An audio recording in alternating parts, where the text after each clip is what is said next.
수행은 마음으로 하는 것입니다. 그래서 바른 마음가짐을 가져야 합니다.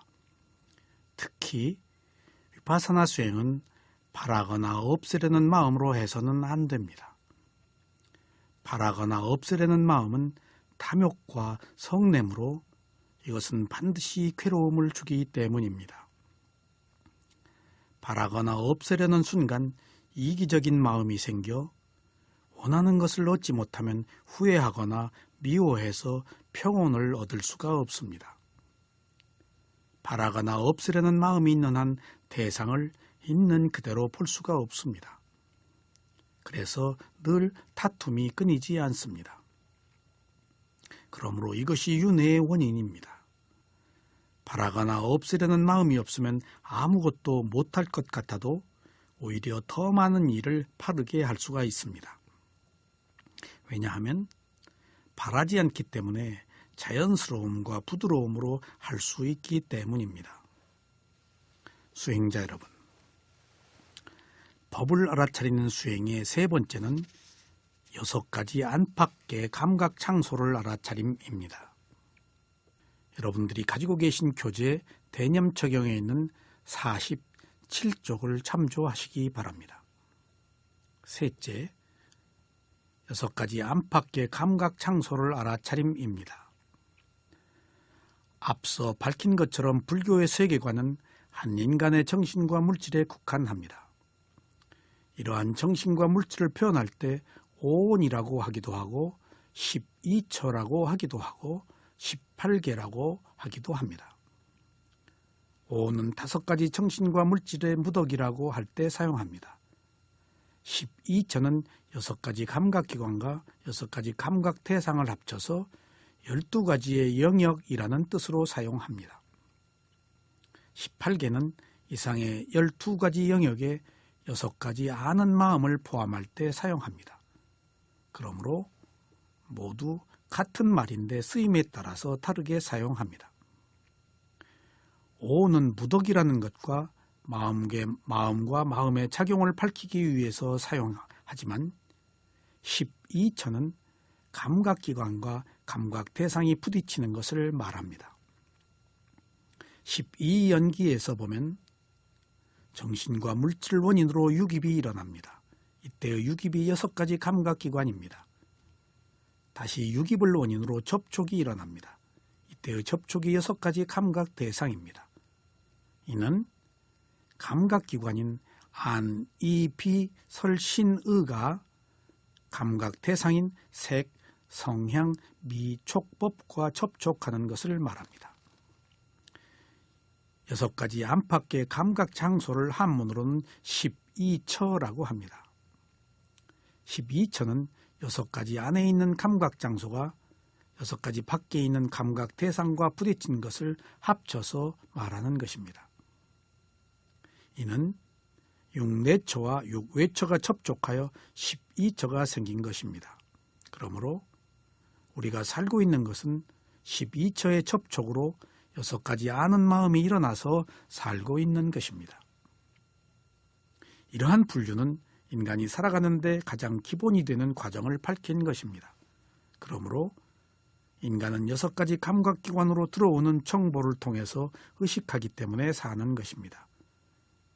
그래서 행복도 이러한 경로를 통해서 들어오며 불행도 이러한 경로를 통해서 들어옵니다. 그리고 깨달음도 이러한 경로를 통해서 들어옵니다. 그렇지 않고 이것 외에 다른 통로는 절대 없습니다. 위파사나 수행자가 수행을 하는 것은 6가지 감각기관의 문에 6가지 감각대상이 접촉할 때마다 알아차림을 확립하는 것입니다. 그러면 6가지 아는 마음과 함께 느낌이 일어날 때 가래로 진행시키지 않아서 스스로 번뇌를 제거하는 것입니다. 6가지 감각기관은 육입이라고도 하며 또는 육문이라고도 합니다. 이는 감각대상이 감각기관에 와서 부딪히는 것을 말합니다. 수행자가 1차적으로 알아차려야 할 장소는 밖에 있는 감각대상이 아니고 6가지 감각장소라는 뜻에서 육입 또는 육문이라고 합니다. 수행자 여러분, 6가지 감각기관은 생존의 기본 조건입니다. 눈이 없으면 형상을 볼 수가 없으며 형상을 보는 마음이 생길 수 없습니다. 눈이 빛에 의해서 형상을 보고 아는 마음이 일어나는 4가지를 조건이라고 합니다. 그리고 이것을 원인과 결과라고 합니다.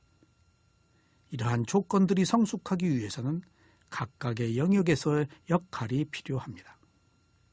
눈을 제외한 나머지 감각기관도 이와 마찬가지 조건을 가지고 아는 마음이 생깁니다. 이러한 과정에서 수행자가 할 일은 눈이 빛에 의해서 형상을 아는 마음이 생길 때마다 알아차림을 하는 것입니다. 일반적으로 눈이 빛에 의해서 형상을 할 때 알아차림이 없는 상태에서 대상을 받아들입니다. 이때 알아차림이 없으면 느낌이 일어날 때 카레가 일어납니다. 이 카레가 10가지 촉쇠를 불러들입니다. 그러면 생명은 윤회의 수레바퀴에 붙들어 매게 됩니다. 감각기관이 감각 대상과 부딪혀서 아는 마음이 일어날 때 알아차림이 없으면 5가지 장애보다 더 구체적인 10가지 촉쇠가 윤회의 3개의 팔목을 붙들어 맵니다. 10가지 촉쇠는 감각적 욕망, 악의, 암한, 사견, 의심, 계율과 의식에 대한 집착, 존재에 대한 욕망, 질투, 인색, 무명입니다. 이 10가지 촉쇠는 감각기관이 감각 대상과 접촉할 때 일어납니다. 눈이 대상을 볼 때 달콤한 감각적 욕망이라는 촉쇠가 일어납니다. 만약 원하지 않는 대상이 나타나면 대상을 싫어하는 악이라는 촉쇠가 일어납니다. 그리고 내가 아니고서는 누구도 이 대상을 알 수 없을 것이라는 암안의 촉쇠가 일어납니다. 이 형상은 항상 견고하다고 생각할 때 사견의 촉쇠가 일어납니다. 이 형상이 중생인가 아니면 중생의 것인가를 의심하면 의심의 촉쇠가 일어납니다. 미래에도 더 좋아지기 위해서 계율이나 의식에 대해서 집착할 때 계율과 의식에 대한 촉쇠가 일어납니다. 더 나은 존재를 집착할 때 존재에 대한 욕망의 촉쇠가 일어납니다. 이 형상을 다른 사람이 얻지 못하기를 바랄 때 질투의 촉쇠가 일어납니다. 자신이 얻은 것을 남에게 베풀지 않을 때 인색의 촉쇠가 일어납니다. 이 모든 것이 무지로 인해서 생기는 것을 모를 때 무명의 촉쇠가 일어납니다. 이렇듯 우리가 대상을 알아차리지 못하면 매 순간마다 이러한 촉쇠들이 나타나기 마련입니다. 수행자 여러분, 이상이 육내처가 육외처와 접촉할 때 알아차리지 못하면 일어나는 촉쇠들입니다. 위파사나 수행자가 대상을 알아차리는 것은 바로 이 촉쇠의 사슬에 묶이지 않기 위해서입니다. 만약 알아차리지 못한다면 윤회의 수레바퀴에 밧줄로 묶이는 신세를 면하기가 어렵습니다. 이것이 위파사나 수행을 해야 하는 가장 절실한 이유입니다. 수행자 여러분, 그러니 우리가 이 세상을 살면서 가장 중요하게 여기는 것이 무엇이며 왜 그것을 해야 하는지를 우리는 여기서 다시 한번 깨달아야 되겠습니다. 대념 적용에 있는 6가지 안팎의 감각 장소를 알아차림이라는 경전의 구절은 다음과 같습니다. 다시 비구들이여, 여기 비구는 6가지 안팎의 감각 장소라는 법에서 법을 알아차리는 수행을 하면서 지낸다. 비구들이여, 어떻게 비구가 6가지 안팎의 감각 장소라는 법에서 법을 알아차리는 수행을 하면서 지내는가? 비구들이여, 여기 비구는 눈을 알아차리고 형상을 알아차리고 이 2가지 조건으로 일어난 촉쇠를 알아차린다. 비구는 전에 없던 촉쇠가 어떻게 일어났는지 안다. 일어난 촉쇠가 어떻게 사라지는지 안다. 사라진 촉새가 어떻게 하면 앞으로 다시 일어나지 않는지 안다. 비구는 귀를 알아차리고 소리를 알아차리고 이 두 가지를 조건으로 일어난 촉새를 알아차린다. 비구는 전에 없던 촉새가 어떻게 일어나는지 안다. 일어난 촉새가 어떻게 사라지는지 안다. 사라진 촉새가 어떻게 하면 앞으로 다시 일어나지 않는지 안다. 비구는 코를 알아차리고 냄새를 알아차리고 이 두 가지를 조건으로 일어난 촉새를 알아차린다. 비구는 전에 없던 촉새가 어떻게 일어나는지 안다. 일어난 촉새가 어떻게 사라지는지 안다. 사라진 촉새가 어떻게 하면 앞으로 다시 일어나지 않는지 안다. 비구는 혀를 알아차리고 맛을 알아차리고 이 두 가지 조건으로 일어난 촉새를 알아차린다. 비구는 전에 없던 촉새가 어떻게 일어나는지 안다. 일어난 촉새가 어떻게 사라지는지 안다. 사라진 촉새가 어떻게 하면 앞으로 다시 일어나지 않는지 안다. 비구는 몸을 알아차리고 접촉을 알아차리고 이 두 가지를 조건으로 일어난 촉새를 알아차린다. 비구는 전에 없던 촉새가 어떻게 일어나는지 안다. 일어난 촉새가 어떻게 사라지는지 안다. 사라진 촉새가 어떻게 하면 앞으로 다시 일어나지 않는지 안다. 비구는 마음을 알아차리고 마음의 대상을 알아차리고 이 두 가지를 조건으로 일어나는 촉새를 알아차린다. 비구는 전에 없던 촉새가 어떻게 일어나는지 안다. 일어난 촉새가 어떻게 사라지는지 안다. 사라진 촉새가 어떻게 하면 앞으로 다시 일어나지 않는지 안다. 이와 같이 그는 법에서 법을 안으로 알아차리는 수행을 하면서 지낸다. 혹은 법에서 법을 밖으로 알아차리는 수행을 하면서 지낸다. 혹은 법에서 법을 안팎으로 알아차리는 수행을 하면서 지낸다. 비구는 법이 일어나는 현상을 알아차리는 수행을 하면서 지낸다.